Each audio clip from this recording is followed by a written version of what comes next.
Untuk gugatan hak asuh anak ini akan sidang terbuka atau tertutup? Tertutup. Karena kan pokok perkara pertamanya itu perceraian. Perceraian itu tertutup, ditambah lagi untuk kepentingan si anak. Ya, kepentingan si anak maka akan tertutup. Untuk tanggal 15 Juli dijadwalkan pukul 9. Tapi kan karena ini legal standing, kehadiran para pihak biasanya ada spare waktu sampai berapa jam sampai para pihak hadir. Tapi panggilan untuk menghadiri sidangnya pukul 9 pagi. Tapi itu dua belah pihak diwajibkan hadir ya? Wajib. Kalau kewajiban wajib. Tapi kalau pihak lawan tidak hadir, maka pemeriksaan pokok perkara tetap dilaksanakan, tetap dilanjutkan, yang nanti akan dilakukan pemeriksaan perkara secara persen tanpa hadirnya pihak tergugat. Ibu, Gitu aja. ini 2 anak saja atau apa, Bu?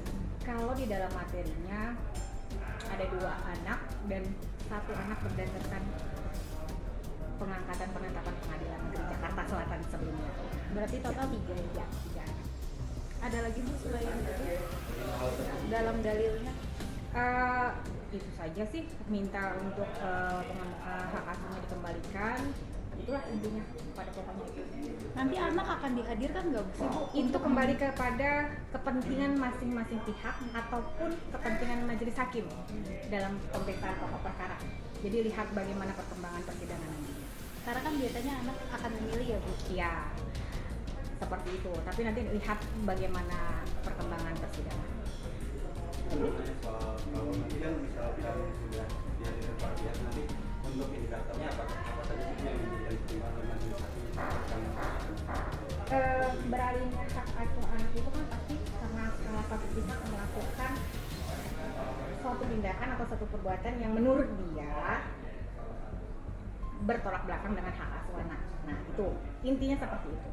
Jadi ya masing-masing membuktikan, menggugat membuktikan hak asuh anak itu tidak pantas untuk dia. Hak asuh anak itu pantasnya untuk penggugat. Tergugat juga harus membuktikan sangkalannya, hak asuh anaknya sepatutnya tetap berada sama saya karena saya adalah ibu yang baik segala macam. Nah, jadi masing-masing akan mempertahankan hak asuh anak itu. Untuk gugatan hak asuh anak ini akan sidang terbuka atau tertutup? Tertutup. Karena kan pokok perkara pertamanya itu perceraian. Perceraian itu tertutup, ditambah lagi untuk kepentingan si anak. Ya, kepentingan si anak maka akan tertutup. Alasan penggugat sendiri ada nggak, Bu, masukkan dugaan dalam eksploitasi anak, Bu, makanya adanya Sejauh ini tidak ada. Eksploitasi anak sejauh ini tidak ada. Sulit bertemu juga ada nggak, Bu, dalam dalilnya? Salah satu dalilnya sudah tertutup. Yang menjadi dalil dari penggugat berapa poin? Karena ini status perkaranya unpublished, nah itu dia. Karena kan kepentingan terbaik untuk anak, jadi unpublished. Ya seperti itu, masing-masing merasa dialah ayah atau ibu yang terbaik untuk pengasuhan anak. Intinya seperti itu. Ada satu dalil yang menyebut itu ya, Bu, tadi sulit bertemu. Kalau itu salah satunya ya, sulit bertemu ya. Kabar Ruben Onsu yang menggugat hak asuh anak itu apakah benar atau seperti apa kabarnya? Oke, benar, Ruben Samuel Onsu telah mengajukan gugatan ke Pengadilan Negeri Jakarta Selatan yang ditujukan kepada Sarwenda, terdaftar pada nomor register 756 PDTG 2026 PMJ KTSel yang didaftarkan kemarin pada hari Rabu tanggal 1 Juli 2026 dengan melalui kuasanya Dr. Minola Sebayang SAMH. Ya. Dan atas gugatan hak asuh anak itu, Ketua Pengadilan Negeri Jakarta Selatan juga telah menetapkan majelis hakim yang memeriksa dan mengadili perkara itu yang persidangan dijadwalkan di hari Rabu tanggal 15 Juli 2026. Bu, nantinya proses sidangnya seperti apa, Bu? Akankah ada saksi yang seperti pada umumnya sidang? Kalau sidangnya pada umumnya sidang perdata. Pada umumnya sidang gugatan perdata, para pihak hadir lengkap. Ketika para pihak hadir lengkap, maka majelis hakim akan melakukan dulu tahapan yang namanya mediasi. Semoga dalam tahapan mediasi itu para pihaknya sepakat tentang hal-hal yang jadi gugatan, sehingga nantinya akan dikeluarkan akta banding, artinya berdamai, selesai itu gugatan. Tetapi apabila dalam tahapan mediasi itu para pihak tidak sepakat terhadap apa yang diajukan masing-masing ya, baik penggugat dan tergugat kan pasti nantinya akan mempunyai kemauan masing-masing ya, akan mempertahankan dalil gugatannya dan akan mempertahankan dalil sangkalan dalam jawabannya. Dan apabila mediasi tidak berhasil, maka akan dilanjutkan ke pemeriksaan pokok perkara, jawab jawab, jawaban, replik, duplik, dan pemeriksaan bukti, dan nanti akan ada pemeriksaan saksi kalau para pihak mengajukan saksi dalam perkara ini, kesimpulan dan akhirnya putusan oleh majelis hakim. Begitu Pak. Itulah yang membuat kemarin sebelum umroh Ruben sudah meminta kami untuk membuat gugatan hak asuhnya, sudah menandatangani surat kuasa, dan kita sudah finalisasi gugatannya, ya sudah kita sampaikan juga ke Ruben.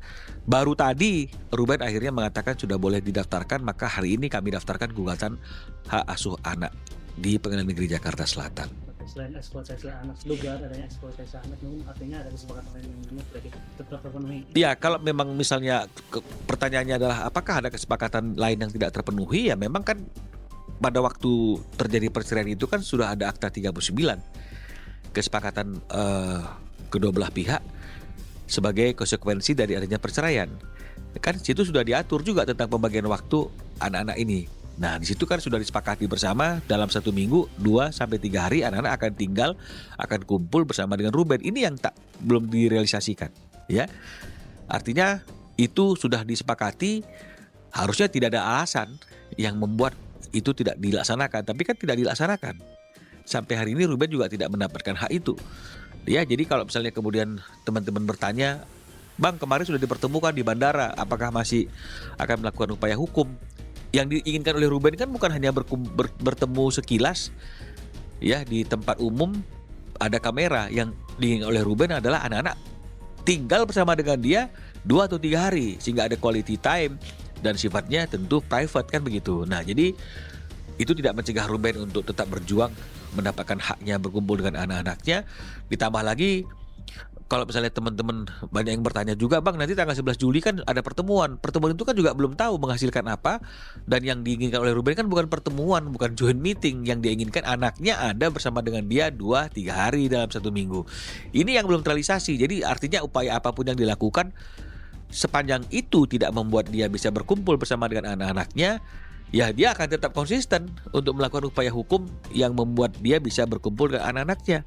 Ya, termasuk ya tentu hal-hal yang harus dibahas mengenai masalah pembiayaan anak-anak. Karena kan dalam akta itu kan dikatakan biaya anak-anak itu kan akan didiskusikan. Tapi kan menurut Ruben ini ya, diskusinya kan tidak ada. Yang ada tiba-tiba ada perincian biaya pokok 3 anak 75, berarti masing-masing anak 25. Ada biaya-biaya lain kan begitu kan. Yang nilainya kita tahu sendiri di atas 200 juta. Dan menurut Ruben ada lagi biaya kartu kredit. Yang katanya setengah-setengah nih, saya udah setengah, kamu setengah gitu loh misalnya. Ya Ruben bertanya loh, sudah ada biaya yang sedemikian besar, ada biaya basic anak 25 juta, ada biaya uang sekolah, ini apalagi nih biaya kartu kredit kan begitu. Dan itu untuk keperluan apa? Minta perinciannya, nggak juga dikasih kan begitu. Nah jadi kan nggak bisa seperti itu, harusnya kan memang harus ada keterbukaan. Gak sempat baca? Dengerin aja.